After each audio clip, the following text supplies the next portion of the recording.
क्या वो इसराइल में बच्चों को इस्लाम मुखालिफ तालीम देते हैं?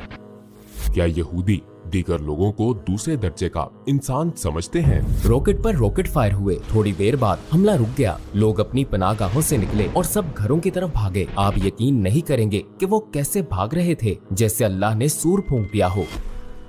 तुम कत्ल ना करना, ये तमाम यहूदियों के लिए हुक्म है।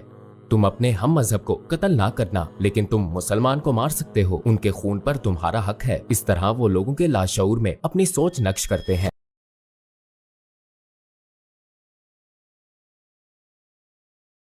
शकूक थे। इस्लाम कबूल करने से पहले मेरे जहन में कोई मजहब नहीं था। मैं एक और तरीके से बताता हूँ। ये थोड़ा मज़ाक़ खेज बात हो सकती है, लेकिन मैं जब भी अपने घर से निकलता तो कहता, इन नंबरों को गिनो। मैंने एक रस्म बना ली थी, 7 नंबर दबाएं। मुख्तलिफ रस्मात। मैंने दूसरे खुदा अपना लिए थे। इंसान को फितरी तौर पर एक खुदा या सरपरस्त की जरूरत होती है। चूंकि